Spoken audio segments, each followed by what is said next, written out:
Hi friends, trading with রিকের আরেক ভিডিওতে আপনাদের সবাইকে স্বাগত। আজকে আমরা হ্যাপিয়েস্ট মাইন্ড ট্রির ব্যাপারে একটু কথা বলে নেব। যেহেতু আমরা যে দেখেছি যে হ্যাপিয়েস্ট মাইন্ডেতে আজকে একটা 7 থেকে 8% একটা ফল আমরা সবাই লক্ষ্য করেছি। তো এখানে হ্যাপিয়েস্ট মাইন্ড ট্রিকে নিয়ে একটা নিউজ বেরিয়ে এসেছে যে happiest mind crashes nearly 10% after 8.3% equity changes hands via block deal। তো কোম্পানির প্রোমোটার অনেকদিন ধরেই কথা উঠছিল যে কোম্পানির যে প্রোমোটার আছে তার কিছু স্টেক অন্য কাউকে হ্যান্ডওভার করার চেষ্টা করছে। তো আজ সেটা ফাইনালি সাকসেসফুল হয়েছে। তো এখানে আপনারা দেখতে পারেন যে Happiest Mind Technologies crashes 9.5% in morning deals on Tuesday following a massive block deal over 176 crores। তো ব্যাপারটা হচ্ছে কি হ্যাপিস মাইন্ডট্রি অনেক বছর ধরে একটা প্রাইস রেঞ্জে আটকে আছে। রিটেলাররা অনেক দিন ধরে এখানে আটকে আছে। আমার কাছে অনেক কোশ্চেন এসেছে যে হ্যাপিস মাইন্ডট্রিকে নিয়ে কি করা যেতে পারে। তো ছোট্ট করে আপনাদের ভিডিওটা বেশি বড় না করে তো আপনাদের একটা জিনিস দেখিয়ে দিতে চাই যে হ্যাপিস মাইন্ডট্রি যদি আপনারা লক্ষ্য করেন যে একটা ফলিং ওয়েজ প্যাটার্নের মধ্যে হ্যাপিস মাইন্ডট্রি আছে। ওকে, তো যেখানে হচ্ছে এটা আপনাদের সাপোর্ট লাইন আর এটা আপনাদের হচ্ছে নেক লাইন। তো এই লাইনটা একদমই ব্রেক করতে পারছে না। তো আপনি যদি এখনো বলেন যে হ্যাপিস মাইন্ডট্রির ওপরে কি করা যেতে পারে, তো হ্যাপিস মাইন্ডট্রি এখনো বিয়ারিশ মোমেন্টে আছে, এখনো বুলিশ মোমেন্টাম হ্যাপিস মাইন্ডট্রিতে ক্রিয়েট হয়নি।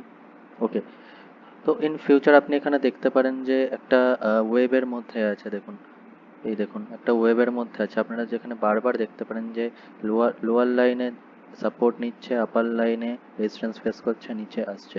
আর আপনি যদি দেখেন যে এটা এখনো ডাউন ট্রেন্ডে আছে। ডাউন ট্রেন্ডের মানে কি, দেখুন ফার্স্ট যে হাইটা বানিয়েছিল, ফার্স্ট হাই থেকে সেকেন্ড হাই লোতে, থার্ড হাই লোতে, ফোর্থ হাই লোতে অ্যান্ড ফিফথ টাইমে গিয়ে এই হাইটা কাটার চেষ্টা করেছিল, বাট কাটতে পারেনি, নিচে নেমে চলে এসেছে।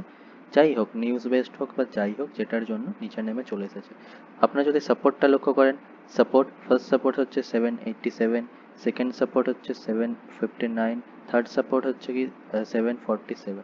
তো আপনারা একটা বলতে পারেন যে lower high and lower low বানাচ্ছে। তো আপনারা একটা বলতে পারেন যে হ্যাপিয়েস্ট মাইন্ডট্রি ডাউন ট্রেন্ডে আছে।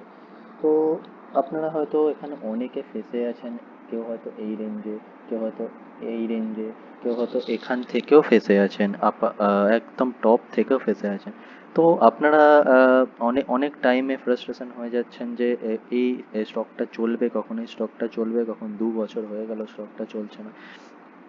তো এখানে আপনারা স্টকটা চলার জন্য আপনাদের এই লাইনটার উপরেই আসতে হবে, যেটা হচ্ছে 910। 910-এর উপরে এলে এটা একটা বুলিশ মোমেন্টামের একটা আমরা দেখতে পেতে পারি হ্যাপিয়েস্ট মাইন্ডট্রিতে। বাট 910-এর ওপর এলেই যে আমাদের ইনভেস্ট করতে হবে বা আমাদের এই স্টকে ট্রেডিং করতে হবে, এটার কোনো মানে নেই। স্টকটা 910-এর ওপরে এলে বুলিশ মোমেন্টামের জন্য রেডি হবে, বাট কনফার্ম কখন করবে?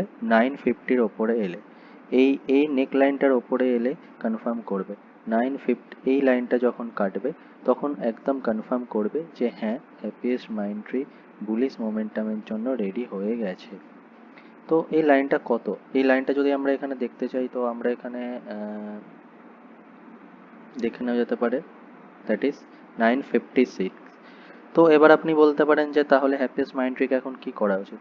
তো হ্যাপিয়েস্ট মাইন্ডট্রি যদি আপনার 845 বা 880 যদি ব্রেক না করতে পারে, দেন আপনি আবার এখানে ক্লিয়ারলি আপনার এখানে দেখা যাচ্ছে যে হ্যাপিয়েস্ট মাইন্ডট্রি আবার এই নিচে এসে আপনার এই সাপোর্ট লাইনে সাপোর্ট নিয়ে আবার উঠতে পারে।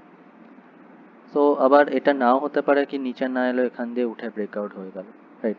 তো এখান থেকে হ্যাপিয়েস্ট মাইন্ডটিতে আমরা কত পার্সেন্ট একটা গেন লক্ষ্য করতে পারি। তো দেখুন, ফলিং ওয়েজ প্যাটার্নের একটা ব্যাপার আছে কি, ফলিং ওয়েজ প্যাটার্ন থেকে যখন ডাউন ট্রেন্ডেই হয়, বাট ফলিং ওয়েজ প্যাটার্নের ব্রেকআউটের টাইমে যখন আমরা সেই স্টকটাকে হোল্ড করি বা সেই স্টকে আমরা ঢুকি, দেন তখন একটা আমরা ভালো রিটার্ন পেতে পারি।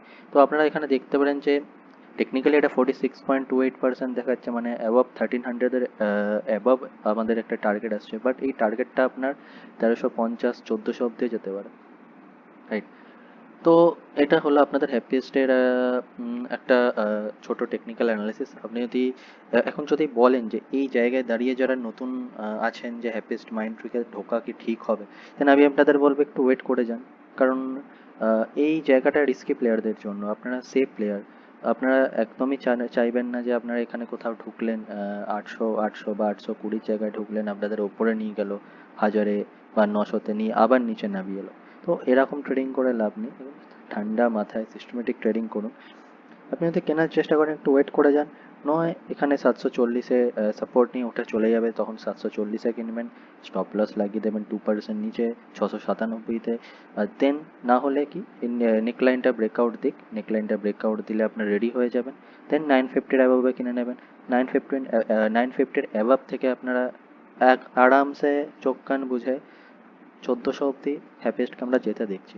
তো কোম্পানি যদি ফান্ডামেন্টাল আমরা দেখে নিই, ফান্ডামেন্টালে যদি আমরা দেখি যে ROCE 21%, ROE 20%, মার্কেট ভ্যালু 12,651 কোটির, stock P 53.1%, R industry P 32.7%।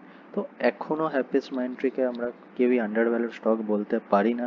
All the happiest মাইন্ডট্রি, যদি আমরা কোয়ার্টারলি সেলস দেখি যে ইমপ্রুভমেন্ট এখনও অনেক দিয়েছে হ্যাপিয়েস্ট মাইন্ডট্রি, আমরা কোনোভাবেই বলতে পারেন যে fundamentally weak stock, fundamentally strong হ্যাপিয়েস্টের, বাট আন্ডার ভ্যালুড স্টক তো একদমই না। ওকে, তো এই হলো আপনাদের হ্যাপিয়েস্ট কে নিয়ে একটা ছোট টেকনিক্যাল অ্যানালিসিস। স্টপ লস আর এন্ট্রি পয়েন্ট সবসময় আপনারা মনে রাখবেন। আর হ্যাঁ, এটা কোনো বাই অ্যান্ড সেল রেকমেন্ডেশন না, আপনারা একদমই এটাকে বাই অ্যান্ড সেল রেকমেন্ডেশন হিসাবে নেবেন না। আপনাদের যদি ফলিং ওয়েজ প্যাটার্নের ব্যাপারে কিছু জানার ইচ্ছা, গুগল করতে পারেন, হাজার হাজার ভিডিও পড়ে আছে। লাইক লাস্ট টাইমে বলা হয়েছিল হ্যাপিয়েস্ট মাইন্ডকে নিয়ে, এটা শেষ সুযোগ, এর পরে আর সুযোগ পাওয়া যাবে না। তো স্টক মার্কেটে এরম জিনিস কিছুই হয় না, সুযোগ আপনার কাছে অনেকবারই আসে। তো আপনাকে প্যাটার্নটা দেখতে হয়, আপনাকে বুঝতে হয়, স্টকটা বুঝতে হয়, ভেতরে কী হচ্ছে সেটা বুঝতে হয়, right? তো আশা করব যে আপনারা আপনাদের ট্রেড আপনার নিজেদের বুদ্ধির সাথে নেবেন, বা কোনো যে ফাইন্যান্সিয়াল অ্যাডভাইজার আছে তাদের সাথে কনসাল্ট করে নেবেন। আমার এটার কোনো বাই অ্যান্ড সেল রেকমেন্ডেশন নেই, এটা প্যাটার্ন ছিল, আপনারা অনেকে ফেঁসেছিলেন, তো আপনাদেরকে একটা হেল্প করার জন্য ভিডিওটা বানালাম। ভালো লাগলে অবশ্যই কমেন্ট করবেন, লাইক করবেন। আপনার যদি অন্য কোনো স্টক রিলেটেড কোনো কোশ্চেন থাকে তো অবভিয়াসলি আমাকে কমেন্ট করে জানাবেন। তো দেখা হবে আপনাদের সাথে একটা নতুন ভিডিওতে। ততক্ষণের জন্য থ্যাংক ইউ সো মাচ।